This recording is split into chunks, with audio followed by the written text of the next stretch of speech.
А,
see that you were brought here. That's kind of you, stranger.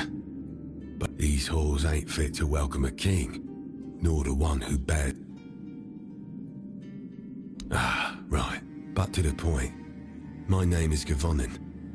I'm a craftsman, a black. The pleasure is mine, kind lad. And your grace, of course.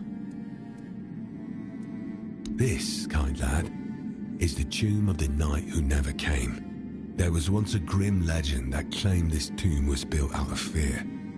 Fear of an ancient curse Morgana cast upon Arthur. She foretold that all the great knights who were denied the king's favour and honours would rise at the end of days as an army of the dead. They would march on Camelot, seize the capital, shatter the Round Table to dust, defile the royal relics, and from the ruins forge a kingdom of their own. But those are just stories from the old days.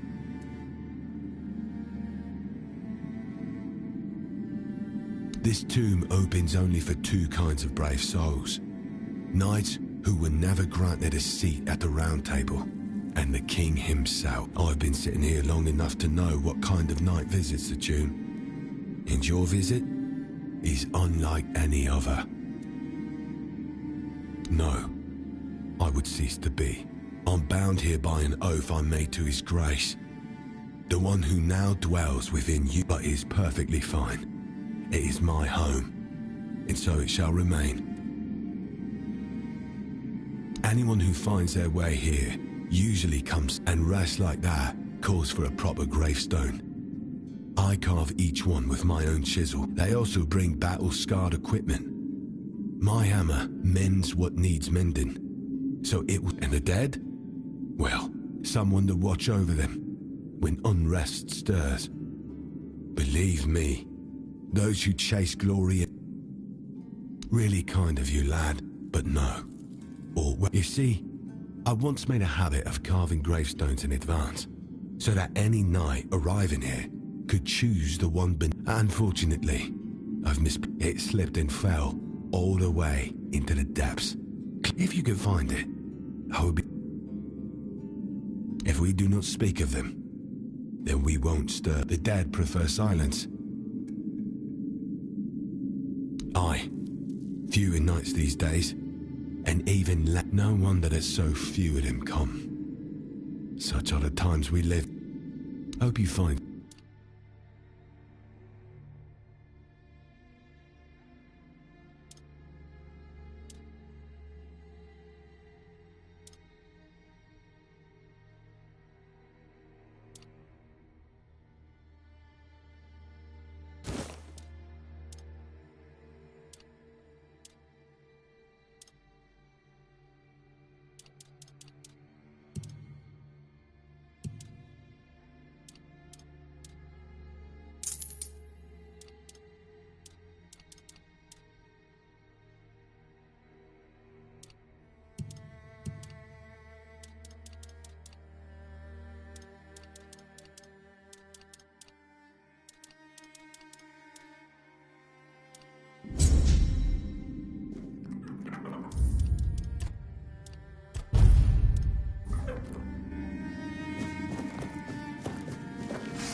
Welcome, Your Grace. You did? I was stopped. I try not to go that deep. Makes me drown. Sometimes I feel like lying down in one of the... Thank you. It is a great honor to receive. Here, take this. Hope you find some...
Must be hard. To be denied what you believed was your destiny. To spend your life chasing the It's no wonder they can't find peace.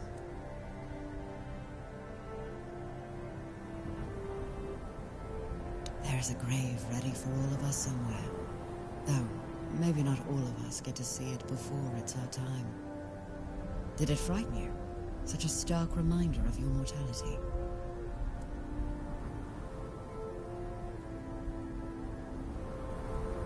Truly does. Fear of death is woven into us, as surely as breath. But it's not death itself we fear. It's what we leave unfinished. You've seen how it lingers, how it torments those meant to be. Live without regrets, and you'll have nothing to fear. Another night still waits in the mist.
So, you finally made it. I hope you're ready, because this is it. The beginning of the... Ready to finish your journey, of course.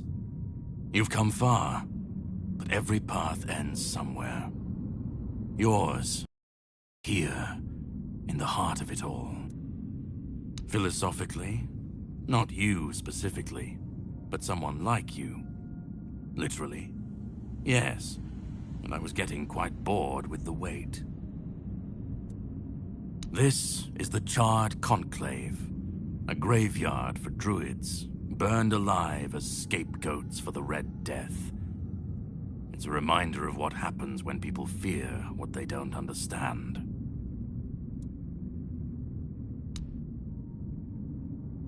They spoke out. They should have stayed silent, kept to their herbs and potions, but they didn't. They believed their ancient knowledge, ugly and painful truths from times long past, could save Avalon from the plague. And maybe they were right. But people don't want the truth when it's covered in blood. Cruel rituals, sacrifices, hard choices in search of real results. They called it wisdom, knowledge gleaned from the weirdness itself. But to the people, everything they did was unnatural, costly, and frightening. The druids believed their results would justify the costs. They thought Avalon would see them as saviors. But the people didn't understand, and fear turned to fire.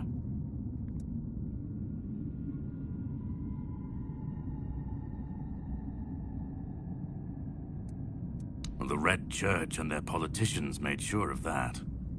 The druids became a convenient enemy, a way to shift the blame and tighten their grip on power. It's always so... simple, so banal, isn't it? Well, death doesn't always mean an ending. It was a sacrifice so costly, so cruel, so pointless, and so you're the closest you'll ever come to seeing the true shape of this world. To greet you, I was once where you are now. A knight with questions, searching for answers, and here I found my answer. Well, first, you're going to meet my former employer. We don't see eye to eye anymore, but we both realize that our collaboration yields results. He'll try to sugarcoat the hard truths I've been telling you from the beginning, spin them differently. Why waste time here talking about it when you're just a step from the end? It's best if you just remember, this is the point of... Once you step through, there's no going back. But if you've come this far, I suppose you already knew that. Go on. He's waiting for you.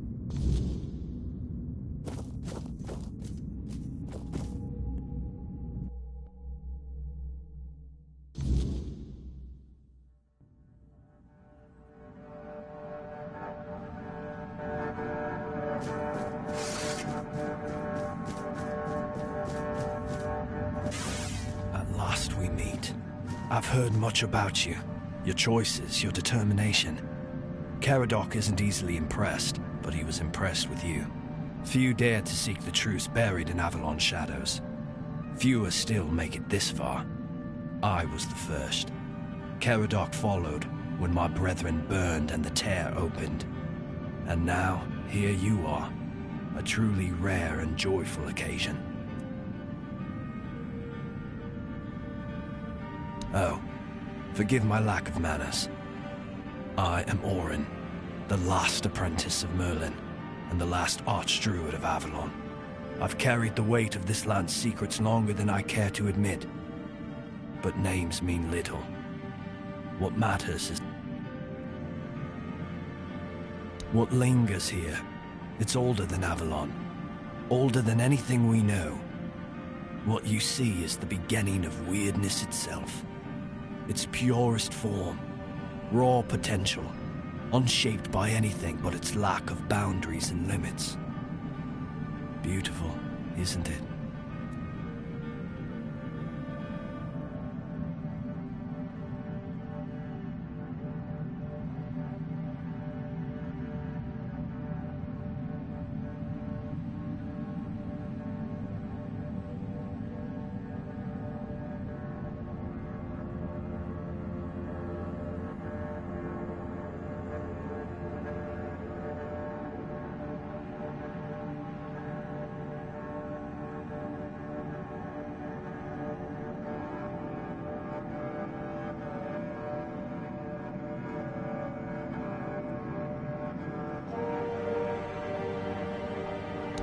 precisely the opposite of what Caradoc...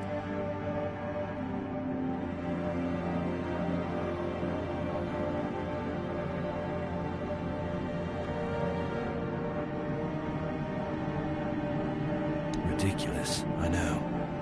But yes, that's what it boils down to. At some point, we stopped seeing eye to eye and chose different paths. Ultimately, though, both our paths led to you.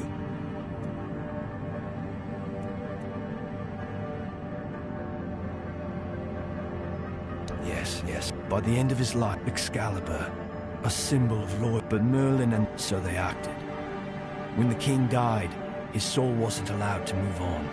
It was shattered, bound to those artifacts. A clever solution, but ultimately flawed.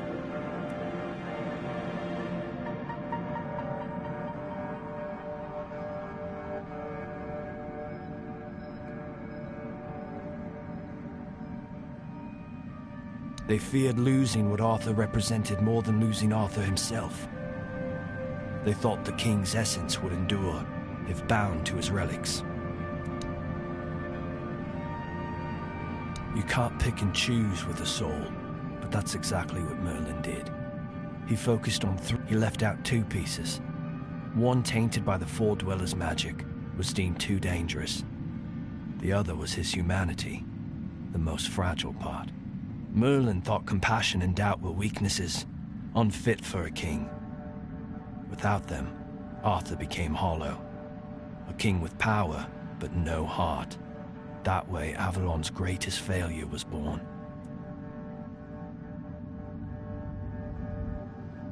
I tried, and I found his humanity. It's here, bound, kept safe. But the Four Dwellers' aspects, finding it needed more than magic. It needed someone. The horrors you endured on that island gave you something no one else has. You can move through the weirdness, touch it, and return whole. That's why you found the king's soul, bound it to yourself and...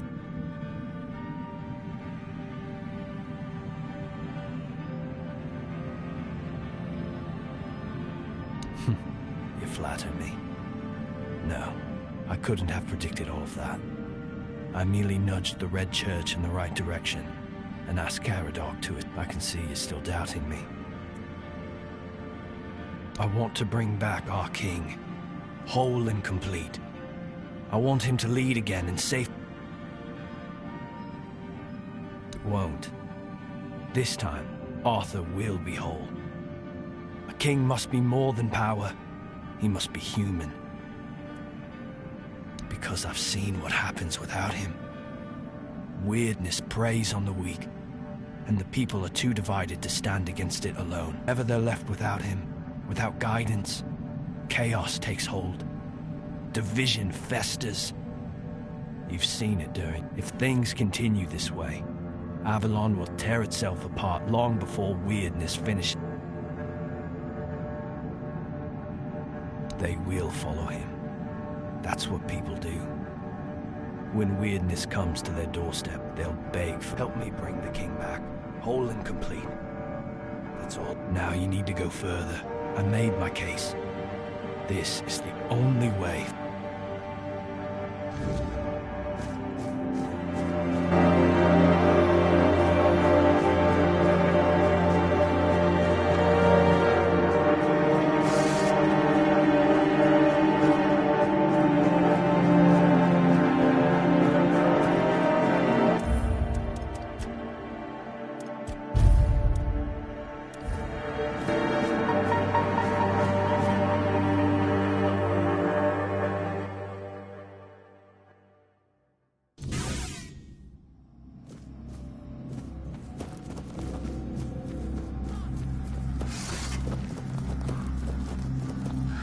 I was there when it all began, and Arthur first set foot on Avalon. We believed in him, in his dream, in his kingdom, and for a while it was glorious. Every battle felt like a step closer to peace. Every sacrifice justified by the dream we shared. But then came the cost. The war crimes, the impossible decisions, the massacres, slaughters, and irrational cruelty. We turned from knights into butchers, all because his dream demanded it of us. At first I told myself it was necessary, that it was the price of building something great. But the longer it went on, the harder it was to believe. That's when I realized Arthur wasn't a god, a savior, or a king.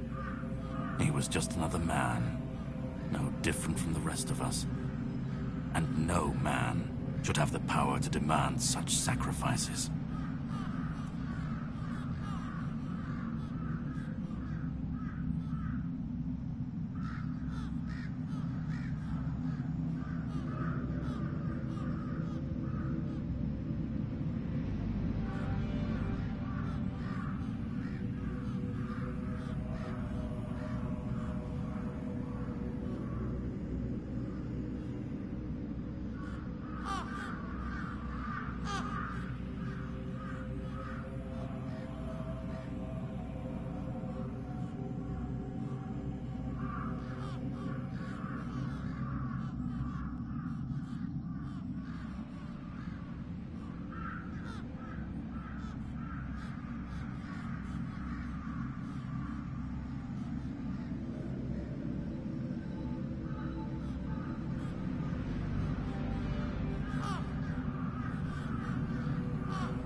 Do you understand why I want it so much? I'd like to believe that after 600 years I've moved past pettiness. You need to understand that people thought, and still think, that he was more than human. But he wasn't. He made mistakes, just like any man. And the cost of those mistakes was always paid for by others. I've seen what happens when people cling to kings and myths. They wait, they follow, they waste their lives on promises that never meant anything. But that's not my problem. I'm not here to fix Avalon or to free anyone. What comes after doesn't matter. Let it all burn, let it rot, let it rebuild. I won't be here to see it.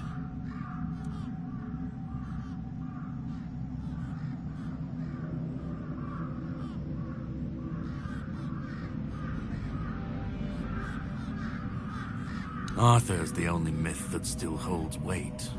And when he's gone, the rest will rot with him. A puppet king, another empty throne, none of it will last. Maybe they'll keep pretending for a while. Maybe they won't.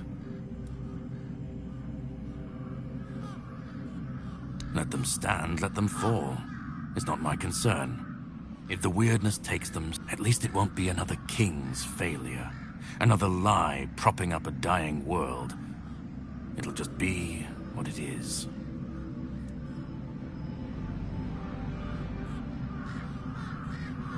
Call it chaos, call it freedom, I don't care. Let them rise, let them fall. Let them tear each other apart. I just want to watch it all come down. To see the last lie collapse under its own. What comes after? That's for the one. Then let it. If this world can't stand without a dead king propping it up, maybe it deserves to fall. I've lived longer than any man should, seen more than anyone should ever bear. And I've waited centuries. And we'll never know if that's true, because we've never tried. And who ever said that we were meant to survive the weirdness at all? We were fools to tamper with forces we didn't understand. Resurrecting Arthur, infusing him with powers of the weirdness. We didn't just bend the natural laws, we shattered them. Such violations of nature's order cannot go unanswered. The bill comes due, sooner or later. Always. This cannot be allowed to continue. Listen. It's taken longer than I ever imagined. But now, here we are. You've done what no one else could. What even I couldn't do. You've brought Arthur's soul back together. Almost complete, but not quite. And because of you, I can finally finish what I started centuries ago.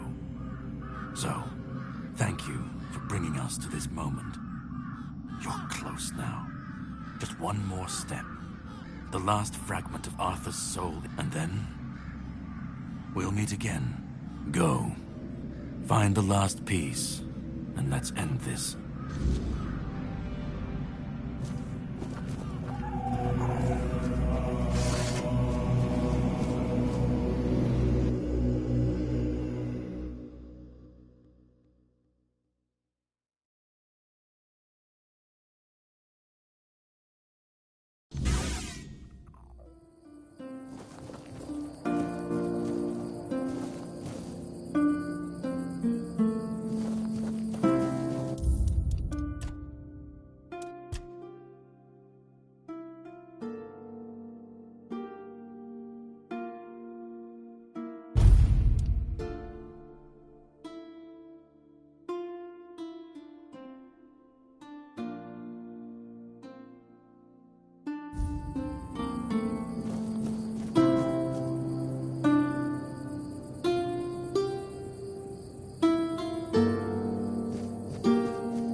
one who carries what's left of. Please, don't come any closer. Don't just let me finally die. Because I've had enough. Enough of being torn apart and stitched back together. Enough of being used, shaped, and forced to be something I'm not. Do you know what it is like to be a king of nothing? To see the people you swore to protect suffer because of your choices? Or worse, I've seen towns burnt to the ground, families destroyed, all because someone thought it would serve. I've been dragged through every dream, every lie they've built around me, and I'm tired. Tired of the weight, and most of all, Orin wants a king, not me. He doesn't see the broken man behind the myth. He sees a symbol, a weapon to wield against the weirdness.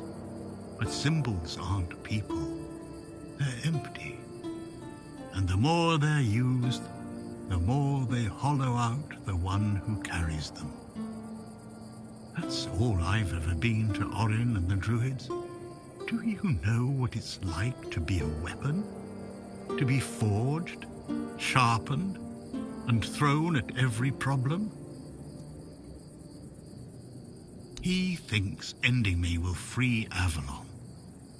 But what then? Without an idea, a light to guide them, they'll stumble, lose their way, and turn on each other.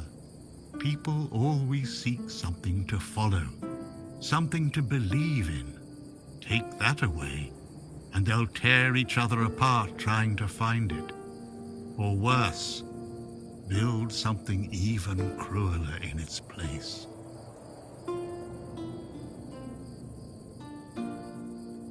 I want release. I want to stop being a tool in their endless struggle. Kill me. Destroy the last piece of me and use the energy however you wish. Take it yourself and become the new king. Give it to someone else. I don't care. Just don't let me come back. Let me die. Not as Arthur. Not as the king. Just as a simple, normal human being.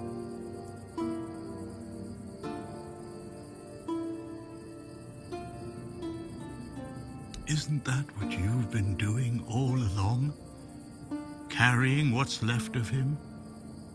You've already taken up the humanity I was meant to represent. Doesn't that prove Arthur doesn't need me anymore?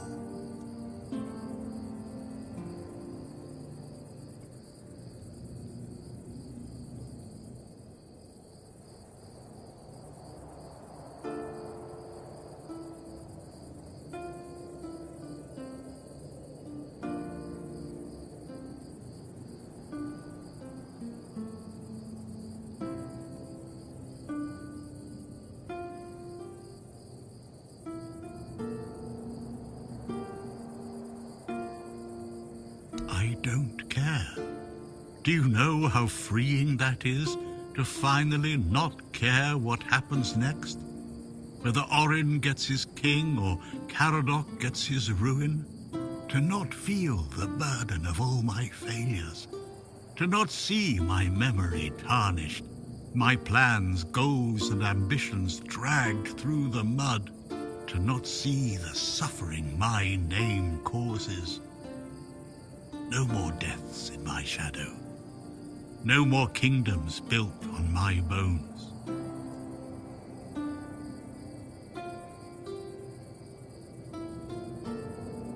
Another way? There's always another way, isn't there?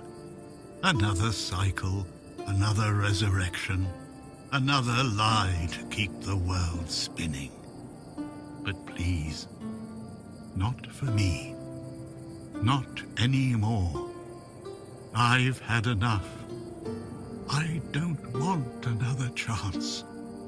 I want this to be over. Do what you think is right.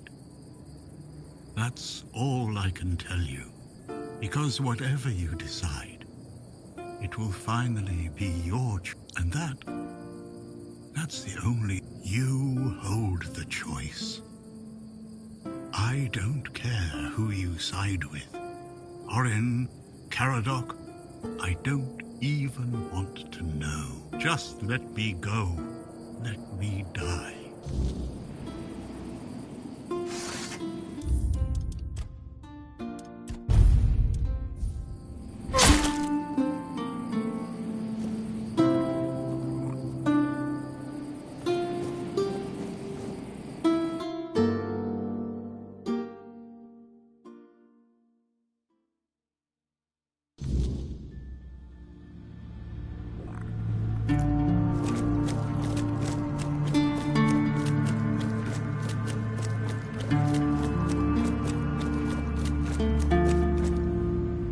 Help me bring the king back, whole and complete. Now you need to go. I made my cake. This is the only way.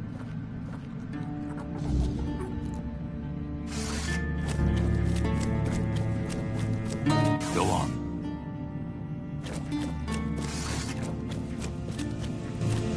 Let me go.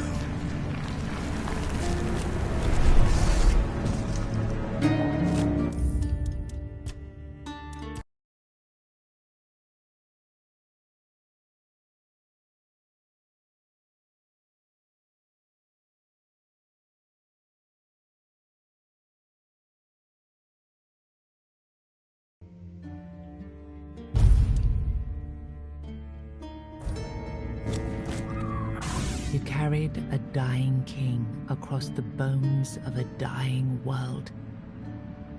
Now you stand before what started it all. An idea. I am the reason there must be an ending. I do not guide. I do not judge. I exist so that something can be chosen. I do not offer meaning.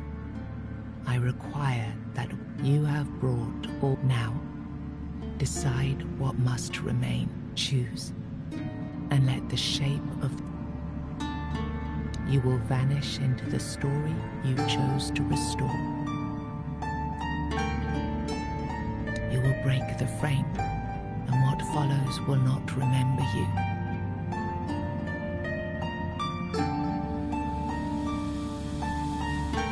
You will be seen. You will be followed. You will be blamed. You will shape the world to become its witness.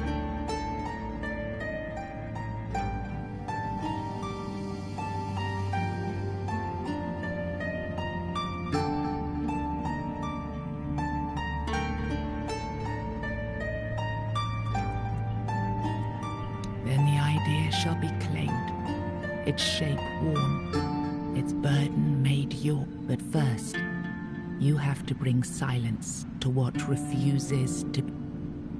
If this is what you want, then take it, my friend.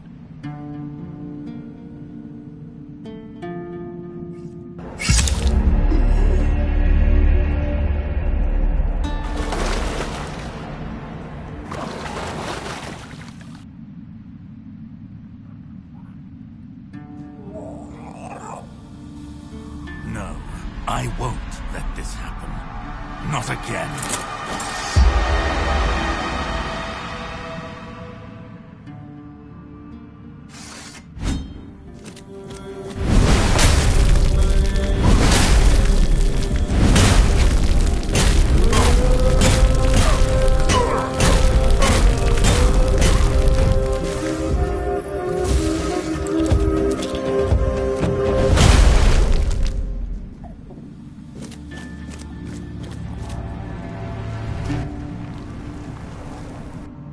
You think any other human could wield this power?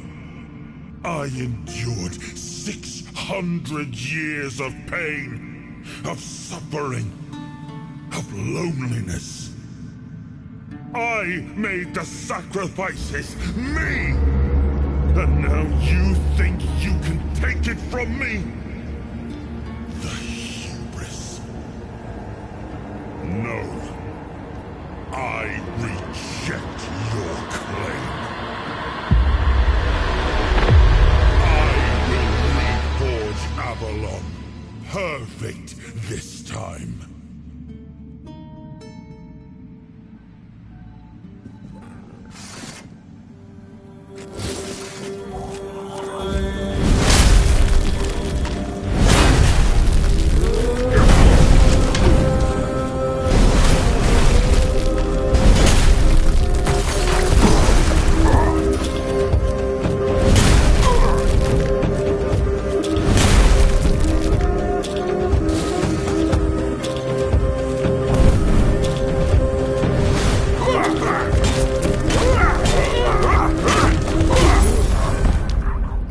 You took Arthur's power for yourself. Whatever drove you, need, ambition, or will alone, the strength of a king was now yours to command. Maybe you weren't ready. Maybe nobody ever is. But you decided to try. It's a heavy thing, trying to do right where others have failed. Still, you stepped forward, carrying the soul and every choice that brought you here. You ruled not as Arthur reborn, but as yourself, flawed, resolute, untested. Avalon changed beneath your hand, and history will decide what that truly meant.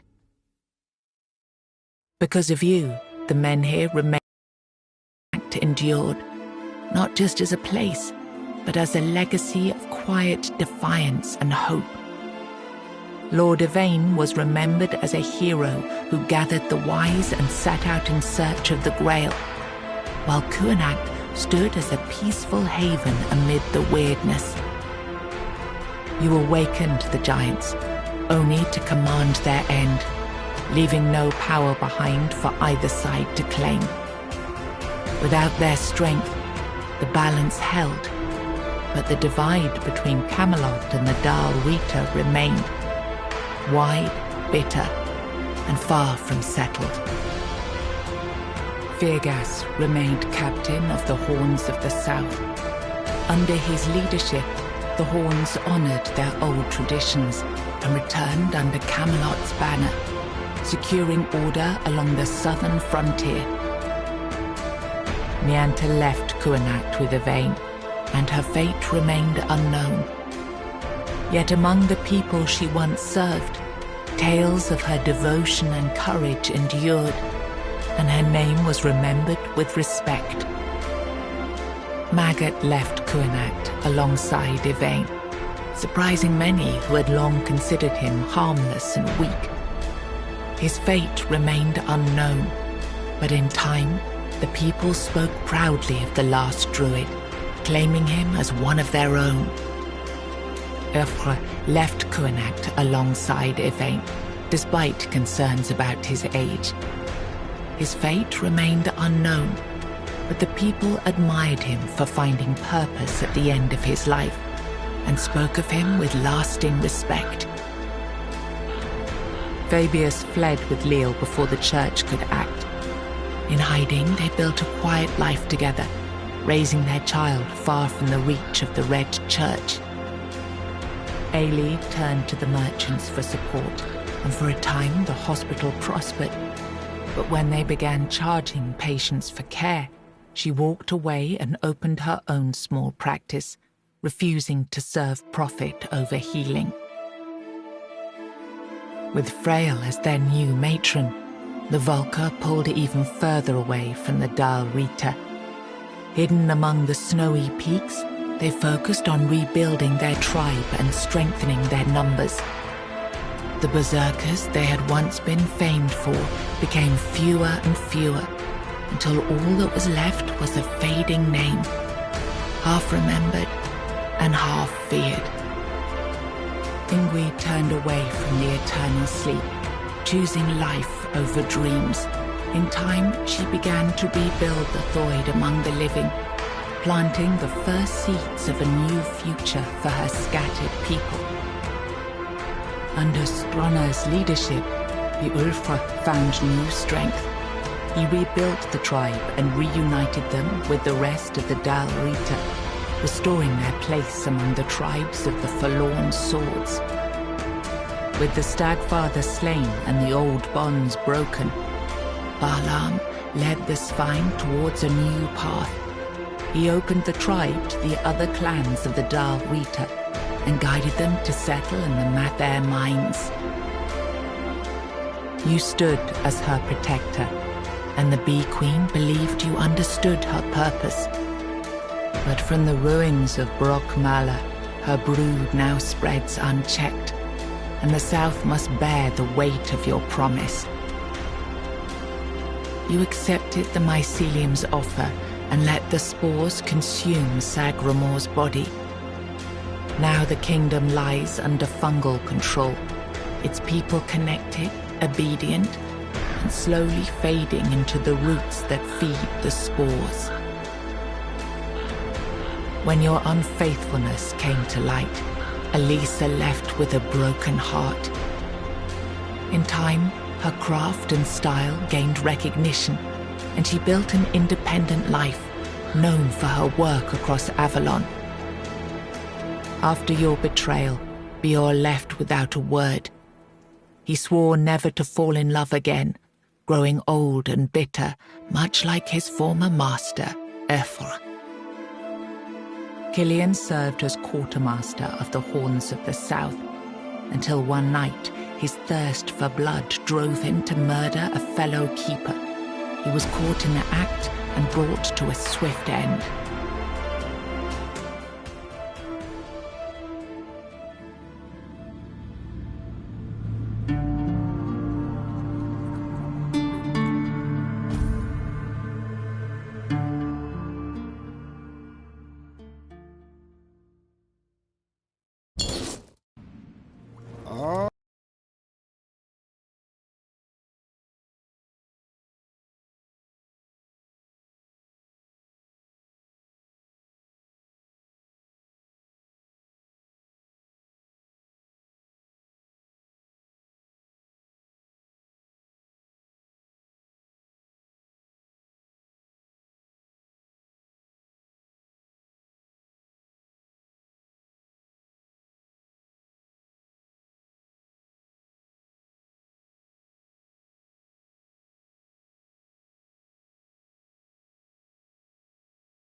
you will.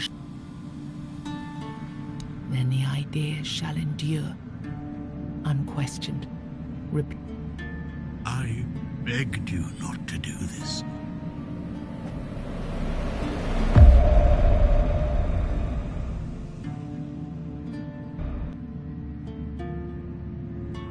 No, I won't.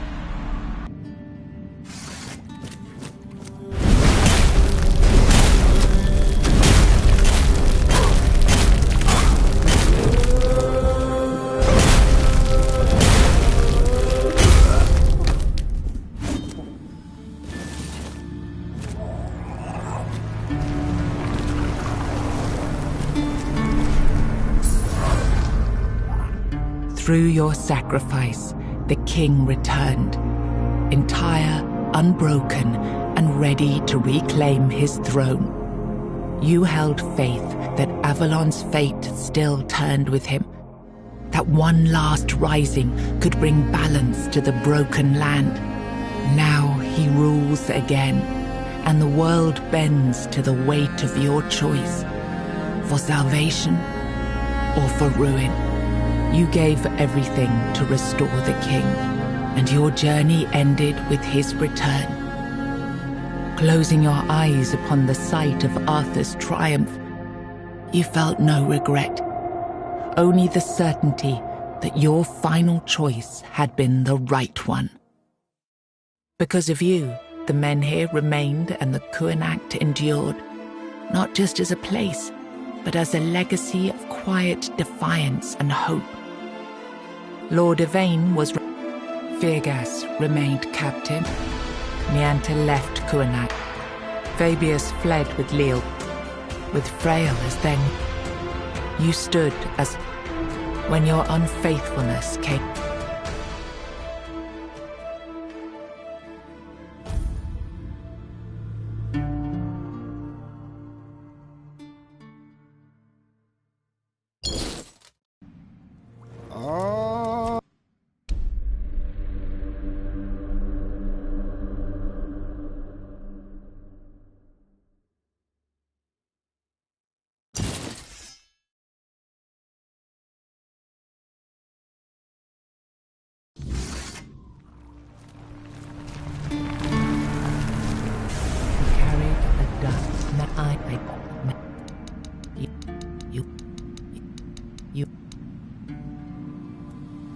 Then the idea of the... Thank you. But promise me, you will win this fight.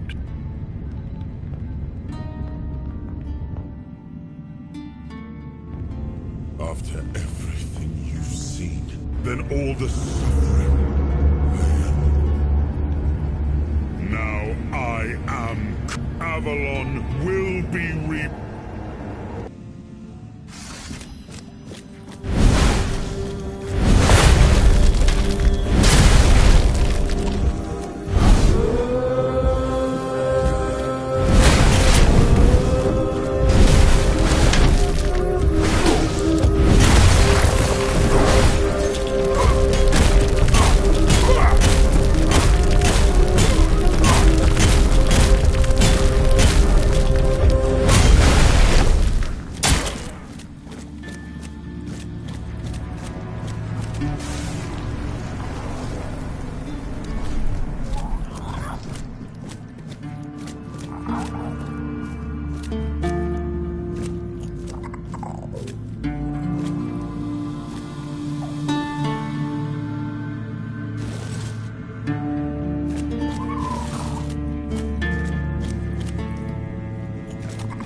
You brought down the cycle with steady hands and no promise of glory.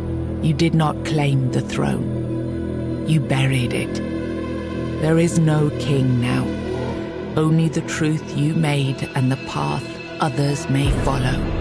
You had no answers, only scars and the will to keep walking. And sometimes that was enough to keep others going too. Because of you, the menhir remained and Fergus Nianta left. Fabius fled with Leal, with Frail as their new matron. You stood when your unfaithfulness came to light. Elisa left with a broken heart.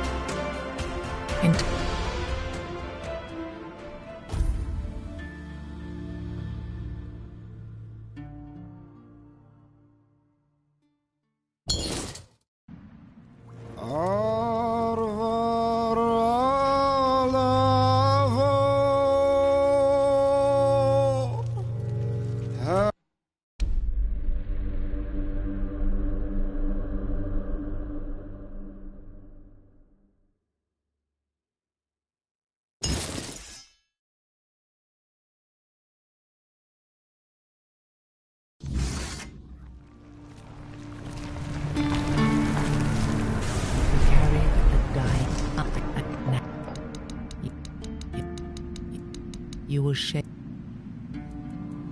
Who do you have in mind?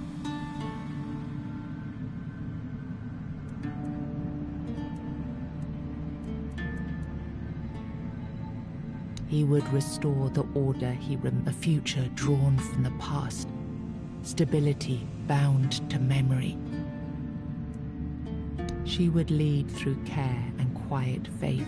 Reverence would rise, but so would the silence arise. He would build a world with work would shape worth, but power does not disappear. It adapts. He would break the seal and flee. His hope lies not in healing Avalon, but in leaving. He would rule through law. He would listen, if he understands.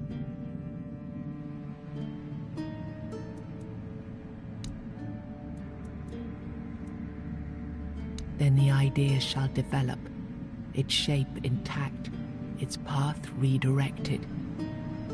But the soul is not yet yours to give.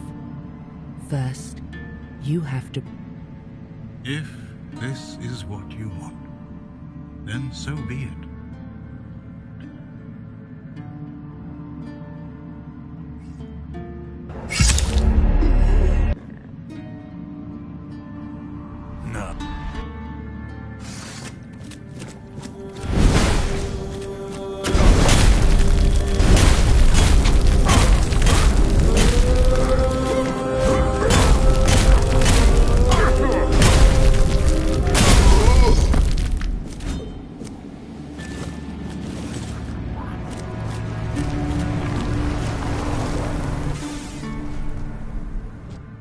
You think I endured?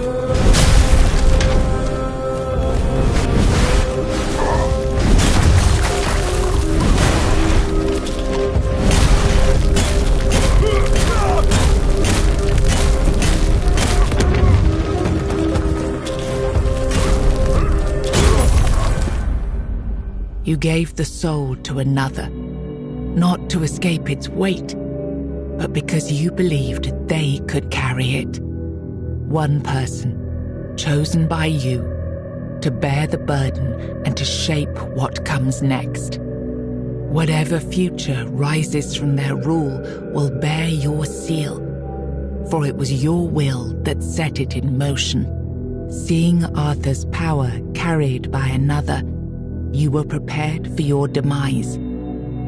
And yet, death did not come. The prophet Kai saw you, knew you, and named a fate few could claim. A life spared when all should have been lost.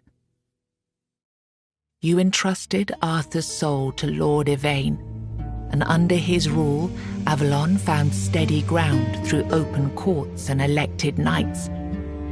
The people welcomed a leader who finally listened, though some still looked to the horizon, wondering what might have been if a true king had returned. Because of you, the men here remained and the Kuanacht endured. Firgas remained. Nianta left Kuanacht with Yvain, and her fate remained unknown. Yet among the people she once served, Fabius fled with Leal, with Frail as their new matron. You stood as her protector. When your unfaithfulness came to